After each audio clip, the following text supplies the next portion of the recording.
Fermentation हमने ये देख लिया कि कैसे होती है, किस इक्विपमेंट के थ्रू होती है। अब हम देखेंगे कि हम उससे कर क्या क्या सकते हैं, कि हम उसको कहाँ कहाँ अप्लाई करें अपनी लाइफ में। सबसे पहला जो यूज़ हमारे पास आ जाता है फर्मेंटेशन का, वो बायोटेक्नोलॉजी में आ जाता है। अब इसका मतलब ये है कि बिगनिंग में जो फर्मेंटेशन का मतलब था वो सिर्फ यही था, that use of micro organisms for the production of food, जिसे हम चीज़, योगर्ट और फर्मेंटेड पिकल्स और सॉसेजेस और सोया सॉस वगैरह बनाते हैं। इसके अलावा बेवरेजेस, बियर्स, वाइन्स और स्पिरिट्स भी जो हैं, ये सारी चीज़ें हम बनाते हैं with the use of micro organisms. लेकिन जब हम बायोटेक्नोलॉजी की बात करते हैं तो फर्मेंटेशन की जो टर्म है वो क्वाइट वास्ट है। अगर हम डिफाइन करना चाहें तो the term fermentation means the production of any product by the mass culture of micro organisms. ज़रूरी नहीं है कि वो प्रोडक्ट कोई फूड प्रोडक्ट ही हो, वो कोई एंजाइम भी हो सकता है, वो इंडस्ट्रियल एंजाइम भी हो सकता है, वो हमारी कोई प्रोटीन भी हो सकती है, जैसे कि इंसुलिन है, ग्रोथ फैक्टर है। ये सारी चीज़ें जो हैं, ये सारे के सारे जो प्रोसेसेस हैं, ये फर्मेंटेशन की कैटेगरी में ही आते हैं। ज़रूरी नहीं है कि वो सिर्फ फूड प्रोडक्ट्स हों। अब जब हम ट्रेडिशनली बात करते हैं तो फर्मेंटेशन में ये होता है कि हमारा जो मेजर गोल होता है कि हम ऑब्टेन कर सकें जो ऑर्गेनिजम्स हैं उससे मैक्सिमम प्रोडक्शन किसी भी डिज़ायर्ड प्रोडक्ट की, या जितनी भी उसकी कमर्शियल वैल्यू है, ज़ाहिरी बात है कि उतनी ही प्रोडक्ट ज़्यादा डिज़ायरेबल है।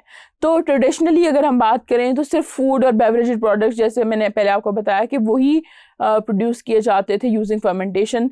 लेकिन हम इंडस्ट्रियल केमिकल्स और जो मेडिसिन वगैरह हैं वो भी अब बहुत ज़्यादा प्रोड्यूस कर रहे हैं with the help of biotechnology.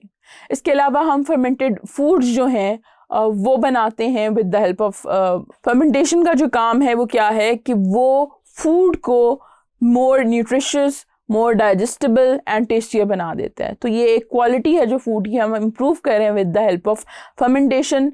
And it also tends to preserve the food, lowering the need for refrigeration, कि हम बहुत सारी ऐसी चीज़ें बना लेते हैं जो हमें रेफ्रिजरेट करनी नहीं पड़ती क्योंकि वो फर्मेंटेशन ने उसकी वो नीड पूरी कर दी है। देन फर्मेंटेशन में what we have is cereal products. Cereal products में ये होता है कि जो ब्रेड्स हैं और जो केक्स हैं उसके साथ जो सीरियल्स वगैरह जो नॉर्मल हम कॉर्नफ्लेक्स हो गए, इससे मिलते जुलते और बहुत सारे सीरियल्स होते हैं, वो ये सारी चीज़ें जो हैं हम बना रहे होते हैं with the help of fermentation. और वीट डो जो है that is fermented with Saccharomyces cerevisiae along with some other lactic acid bacteria, जिससे हम जो डो है वो बनाते हैं। और उस डो से फिर हम न्यूमरस चीज़ें बना सकते हैं, वो टोटली हम पे डिपेंड कर रहा होता है। Then we have dairy products. Dairy products में सबसे ज़्यादा जो इम्पोर्टेंट है हमारे पास चीज़ एंड योगर्ट हैं। और उसके अलावा चीज़ जो है वो हम इस तरह से बनाते हैं कि मिल्क जो है उसको हम, मिल्क प्रोटीन जो है उसको कोगुलेट कर देते हैं with the use of certain micro organisms. और this happens when the acid produced by lactic acid bacteria reacts with milk protein, यानी कि हमने जो बैक्टीरिया ऐड किए हैं वो फर्मेंटेशन कर रहे हैं और उस लैक्टिक एसिड फर्मेंटेशन कर रहे हैं। लैक्टिक एसिड जो है वो रिएक्ट करता है हमारी मिल्क प्रोटीन के साथ और वो कोगुलेट हो जाती है, जिसकी वजह से वो हम उसको आइसोलेट कर सकते हैं, उसको फर्दर फर्मेंट कर सकते हैं, एज कर सकते हैं। तो हम चीज़ की डिफरेंट जो वैरायटीज़ हैं वो उस तरह से आगे बनाते हैं। फिर योगर्ट जो है वो भी हम बना रहे होते हैं, but that is using a different lactic acid bacteria. Then we have fruit and vegetable products. Fermentation जो है is used along with salt and acid to preserve pickle fruits and vegetables, जो कि हमारे यहाँ बहुत ही एक common practice है। घर घर में अचार बन रहा होता है, डल रहा होता है, उसमें हम ऑयल यूज़ करते हैं, समटाइम्स विनेगर यूज़ करते हैं, फिर उसमें कुछ स्पाइसेस वगैरह अपनी मर्ज़ी के ऐड कर लेते हैं और वो साल के साल जो है उसको, उस पिकल को या उस फ्रूट और वेजिटेबल जो भी हमने उसके अंदर डाली उसको कुछ नहीं होता। That is also a type of a fermented product. Then we have beverage products. Beverage products में हमारे पास बियर होती है। Beer is obtained from cereal grains, जिस तरह के गंदम या जौ से वो बनती है। उसके अलावा वो माल्टिंग के प्रोसेस से गुजरने के बाद बनती है। माल्टिंग का प्रोसेस यही है कि हम थोड़ा सा मॉइस्चर प्रोवाइड करते हैं और जो सीड्स हैं वो पार्शली जर्मिनेट कर जाते हैं। उनकी पार्शल जर्मिनेशन के बाद हम उनको क्या करते हैं, ड्राई कर लेते हैं। ड्राई के बाद we grind them into fine powder. वो फाइन पाउडर जो है later on it's mixed with water and later added into the fermenter, और वो जो बैक्टीरिया हैं फिर वो उस पे एक्ट करते हैं और उससे वो अल्कोहल बना देते हैं, या वाइन और बियर जो भी अल्कोहलिक ड्रिंक्स हैं वो बन जाती हैं।